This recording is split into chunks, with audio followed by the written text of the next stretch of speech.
C'est un gros morceau qui se dresse sur la route du SV Gals. Le club zélandais reçoit le champion suisse en titre de street hockey, les Oberwil Rebels, qui pointent actuellement à la 2e place du classement.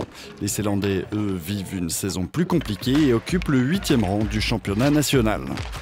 Et ce sont les visiteurs qui mettent la pression dès le coup d'envoi. Le premier but ne se fait pas attendre. À la 2e minute de jeu déjà, les Zougois prennent l'avantage. Gals obtient toutefois quelques possibilités de contre-attaque, mais doit surtout faire bloc et défendre. Et à la moitié du premier tiers, c'est le 2-0 qui tombe. Mais Gals s'accroche. À peine quelques secondes plus tard, c'est un tir qui fait mouche. L'équipe locale se montre maintenant un peu plus entreprenante, mais cela ne suffit pas pour obtenir l'égalisation. Peu avant la pause, ce sont les Oberwil Rebels qui marquent le 3-1. Du côté du SV Gals, beaucoup de jeunes joueurs ont rejoint l'équipe. Il faut les intégrer et les habituer au niveau de la Ligue nationale A. On n'a pas de séparation en fonction de l'âge. On essaie d'être une équipe, une unité. Si on regarde les lignes de joueurs, c'est toujours un mélange entre jeunes et vieux. Les plus anciens essaient de discuter avec les plus jeunes pour qu'ils puissent apprendre le plus possible. On va dire que c'est un mix. C'est mélangé entre allemand et français.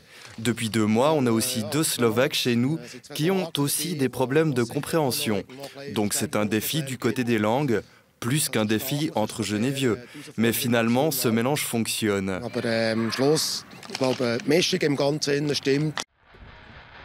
Le 2e tiers repart sur les mêmes bases. Gals défend et mise sur des contres, mais encore une fois, les visiteurs scorent 4-1 et bientôt 5-1.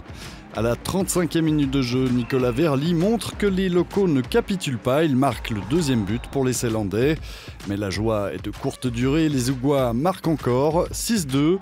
Et après un check un peu limite, c'est même 7-2. Il reste encore un tiers final et le SV Gals semble s'être transformé en sortant des vestiaires, même en situation d'infériorité numérique. C'est ensuite presque un but sur un engagement et finalement, il tombe le 3-7.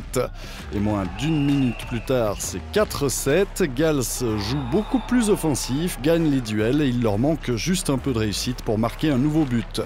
Quelques minutes avant la fin du match, le gardien sort et c'est 5-7. Mais c'est un peu tard.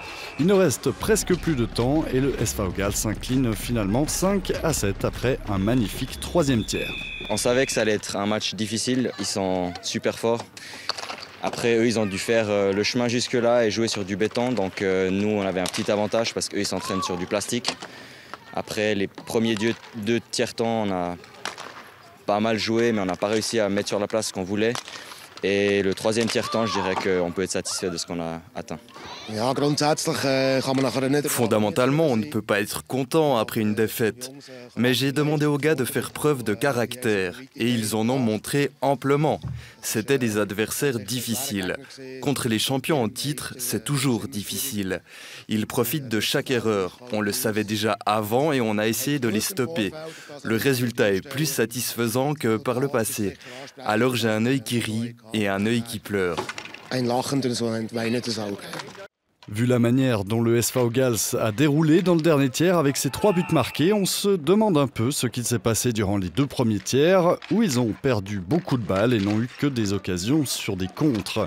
Après, ils se sont montrés beaucoup plus à l'attaque et ont rendu la vie dure aux champions de Suisse en titre. Quand des équipes comme ça, on a souvent de la peine parce qu'on a un peu peur au début, on fait pas ce qu'on sait faire, on se cache un peu derrière l'adversaire et on doit mieux travailler chacun individuellement pour pouvoir jouer à une meilleure vitesse pendant 3 tiers-temps sur 3 lignes. Et si on arrive à faire ça et jouer 3 fois comme le 3e tiers-temps, je pense qu'on peut leur faire plus mal que ça. C'est difficile. Oberwil a le record de titres de champion suisse. Il y a beaucoup de joueurs de l'équipe nationale. C'est une équipe très forte. Les joueurs jeunes, mais aussi les anciens comme moi, on devrait moins montrer de respect. On devrait simplement essayer et s'il y a des erreurs, c'est pas grave. On doit apprendre.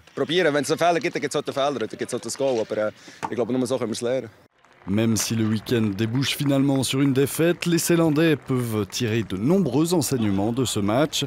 Après avoir été menés 7-2, ils ont fait preuve de caractère et d'esprit d'équipe pour revenir à 5-7 dans le dernier tiers. C'est ça qu'il faut retenir. On doit sûrement être plus courageux. Ils sont plutôt au sommet du classement. Contre des adversaires plus faibles, il faut absolument empocher les 3 points. Et ensuite, on espère qu'on atteindra les playoffs.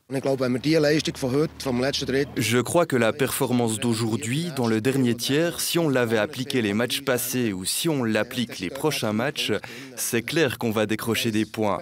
On doit s'améliorer, on doit continuer et grandir ensemble. La saison est encore longue. On le dit souvent, mais la saison est encore longue.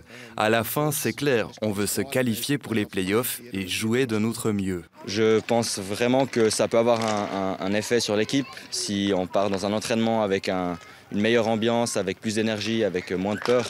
Ça commence déjà là et quand on prend de l'élan dans les entraînements, normalement, on arrive bien après à le traduire sur le terrain quand on a des matchs. Le week-end prochain, le SV Gals se déplacera sur le terrain du SHC Bulldozers Kernenried-Zaugenried. Le prochain match à domicile des Zélandais, ce sera le dimanche 15 décembre avec la réception des Horgenberg Hammers.